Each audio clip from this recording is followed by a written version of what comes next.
السلام علیکم ورحمۃ اللہ وبرکاتہ۔ الحمد للہ وکفى والصلاة والسلام علی عباده الذین اصطفى، اما بعد۔ میرے عزیز بھائیوں، طلبہ اکرام، ناظرین عظام، قابل احترام اسلامی ماں اور بہنوں، آج کا یہ درس، آج کا یہ سبق ہم تشدید کے بارے میں، جسے شدہ بھی کہتے ہیں، اس کے تعلق سے ہم لوگ آج کے اس درس میں، آج کے اس کلاس میں ہم لوگ اس کے بارے میں تفصیل کے ساتھ جاننے کی کوشش کریں گے۔ تشدید کسے کہتے ہیں، یعنی شدہ۔ تشدید کسی بھی ایک حرف کے اوپر جب آتا ہے تو اس حرف کو 2 بار پڑھا جاتا ہے۔ پہلی مرتبہ تشدید کے پہلے، جو تشدید والے حرف کے پہلے جو حرف آیا، اس حرف کے ساتھ جوڑ کر سکون کے انداز میں، یعنی جس حرف کو سکون ہوتا ہے، ساکن ہوتا ہے جو حرف، تو اس حرف کے ساتھ جب جوڑتے ہیں تو جس طرح اسے جوڑتے ہیں اس طرح جوڑا جاتا ہے۔ اس کے بعد پھر اس حرف کے اوپر جو حرکت ہوتی ہے، فتحہ ہو یا کسرہ ہو یا ضمہ ہو، اس حرکت کے ساتھ دوبارہ اسی حرف کو پڑھا جاتا ہے۔ تو مثال کے طور پر یہاں پر بتایا گیا ہے کہ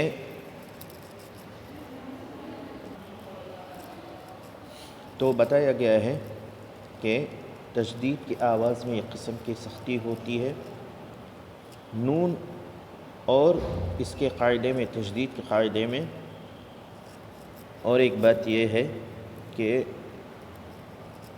تشدید ہو اس کو 2 مرتبہ پڑھتے ہیں، ایک بار پہلے حرف سے ملا کر اور ایک بار خود اسے تشدید کی آواز خود اسے پڑھتے ہیں۔ اور تشدید کی آواز میں ایک قسم کی سختی ہوتی ہے۔ اور یہاں پر ایک قاعدہ ہے جو بہت ہی غور کے ساتھ اسے سننا اور سمجھنے کی کوشش کریں، اور وہ یہ قاعدہ یہ ہے کہ تمام حروف کے اوپر اگر تشدید آ جاتا ہے تو اس کو، جس طرح میں نے اس سے پہلے کہا تھا کہ اس طرح جوڑ کے پڑھیں۔ پہلی مرتبہ سکون کے انداز میں اس پہلے حرف کے ساتھ، اس سے پہلے جو حرف آتا ہے اس کے ساتھ جوڑ کے پڑھیں، اور دوسری مرتبہ اسی حرف کو جو حرکت اس کے اوپر یا نیچے فتحہ، کسرہ، ضمہ کے شکل میں آتی ہے، تو اس حرف کے ساتھ دوبارہ اس حرف کو ادا کریں۔ لیکن 2 حرف ایسے ہیں جنہیں ادا کرتے وقت، یعنی تشدید کو تو آپ کو اسی قاعدے کے برابر چلنا ہوگا، لیکن یہاں پر یہ قاعدہ یہ زیادہ، یعنی مزید ایک قاعدہ یہاں پر جڑ جاتا ہے، اور وہ یہ ہے کہ ان 2 حرفوں کو جب آپ ادا کریں گے تو غنہ کے ساتھ ادا کریں گے۔ اور وہ حرف کیا ہیں کہ اگر نون اور میم پر تشدید ہو تو غنہ کریں گے۔ ناک میں تھوڑی دیر آواز کو روکنا غنہ کہلاتا ہے۔ تو غنہ کی مقدار 1 الف کے برابر ہوتی ہے، تو غنہ کرتے ہوئے ان حروف کو ادا کریں گے، نون اور میم۔ نون اور میم کے اوپر اگر تشدید آ جائے تو کچھ اس طرح اسے ادا کریں گے: حمزہ نون فتحہ ان، نون فتحہ نا، ان۔ اب جب جوڑ کر پڑھا جاتا ہے تشدید کے ساتھ تو غنہ کے ساتھ ادا کریں گے: ان، ام۔ اس طرح نون اور میم پر جب تشدید آتا ہے تو تشدید کا قاعدہ بھی وہاں پر چسپا ہوتا ہے اور ساتھ ہی غنہ کا بھی وہاں پر قاعدہ جڑ جاتا ہے۔ تو دونوں کا لحاظ رکھیں اور دیگر حروف کے تعلق سے اسے تشدید کے ساتھ جوڑ کر کے صحیح انداز سے پڑھیں۔ اور ایک بات رہی اسی تشدید کے سبق میں قلقلہ والے حروف اگر آ جائیں تو پہلی مرتبہ جب ان حروف کو آپ ادا کریں گے، پہلی مرتبہ یعنی جب تشدید والا حرف قلقلہ والے حرف ہوں، یعنی قاف طا با جیم دال یہ حروف ہوں، ان پر تشدید آ گیا ہے تو اس وقت آپ پہلی مرتبہ جب تشدید والے حرف سے پہلے والے حرف کے ساتھ جب اس حرف کو جوڑیں گے اور وہ حرف قلقلہ والا حرف ہو، قاف طا با جیم دال ان 5 حروف میں سے ایک حرف ہو، تو اسے تشدید سے پہلے جب آپ جوڑیں گے تو سکون کے جب انداز سے جوڑیں گے، پہلے جب سکون کا جو انداز ہوتا ہے، سکون سے جب جوڑا جاتا ہے تو اس انداز سے جب آپ جوڑیں گے تو آپ قلقلہ کریں گے، اور اس کے بعد جب اس حرکت کے ساتھ آپ جوڑ کر پڑھیں گے دوسری مرتبہ تو وہاں پر قلقلہ تو نہیں ہوگا، لیکن جب آپ سکون کے انداز سے آپ اسے جوڑ کر پہلی مرتبہ پڑھیں گے تب آپ قلقلہ تھوڑا سا دھیمے انداز سے کریں گے، یعنی زیادہ گہرا قلقلہ نہیں، تھوڑا سا ہلکا سا قلقلہ کریں گے۔ تو انشاءاللہ ان تمام قاعدے کو سامنے رکھ کر کے ان اسباق کو سمجھنے کی کوشش کریں۔ آئیے سبق کی طرف آگے بڑھیں۔ تو پہلے الفاظ جو پہلے کلمے ہیں ان کلموں سے آخری کلمے تک آپ غور کریں اور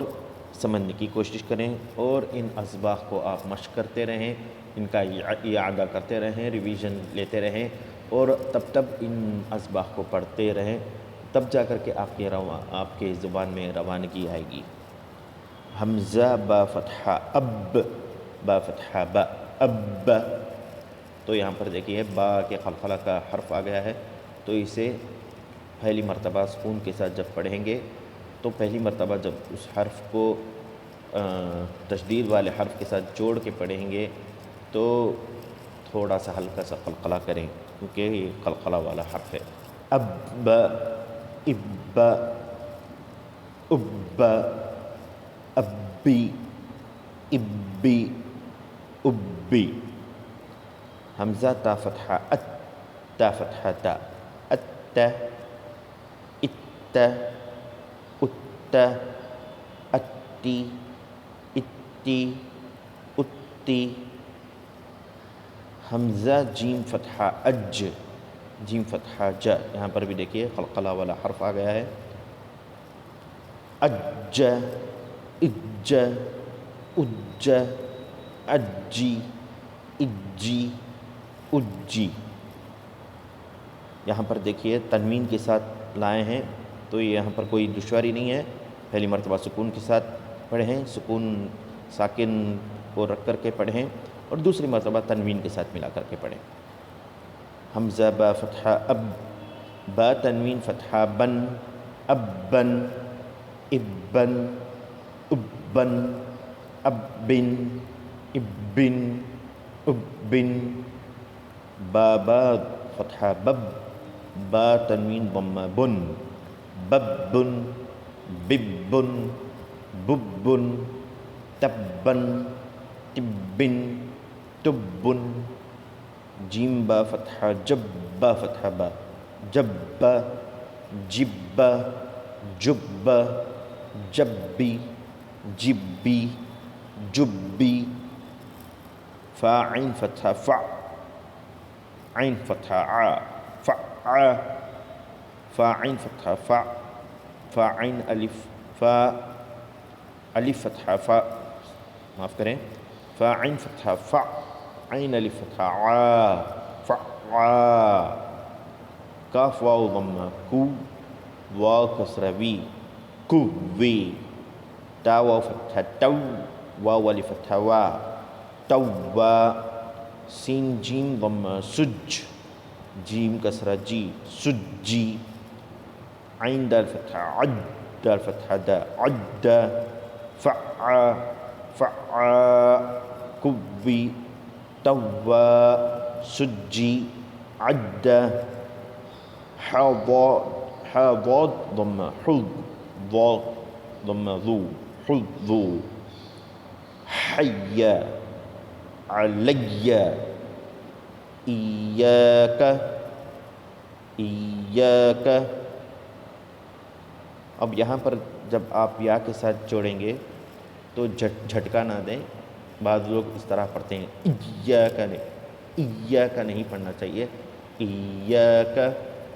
ایاک، یا فتحہ یا، ضا نون ضمہ ظن، یظن، نون ضمہ نو، یظن، یہاں پر دیکھیے نون آ گیا ہے، یہ قلقلہ یا کہ غنہ والا حرف ہے،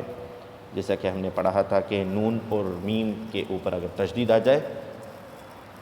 تو تشدید کے احکامات بھی اس پر چسپاں ہوں گے اور غنہ کے بھی۔ یظن،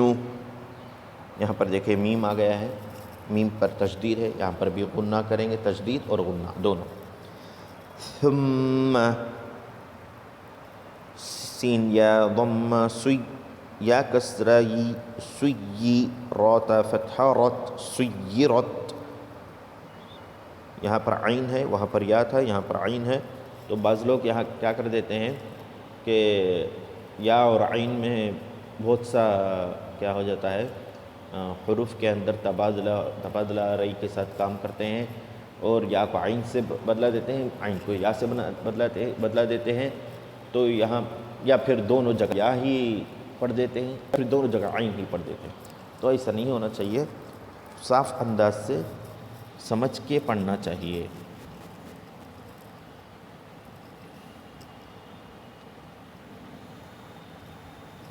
سعیرت، پہلے دیکھیں یا ہے، سیرت، اس کے بعد عین ہے، سعیرت، اس کے بعد دیکھیے تو پر تشدید ہے، یہ کہ قلقلہ والا حرف ہے، عطلت، عطلت، تو اس سبق کو، اس تشدید والے اس سبق کو آپ سمجھ کر کے اس کا اعادہ کرتے رہیں، اس کا مشق کرتے رہیں، گھر میں دہرائیں ان اسباق کو، اور اپنے یعنی قرآن پڑھتے وقت اس کا بڑا لحاظ رکھیں، اور ان احکامات کو سمجھ کے پڑھنے کی کوشش کریں۔ اللہ رب العزت سے دعا ہے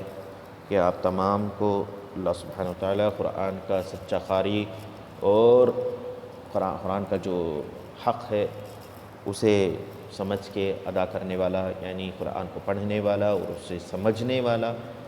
اور اس پر تدبر، غور فکر کرنے والا بنائے۔ آمین۔ السلام علیکم ورحمۃ اللہ وبرکاتہ۔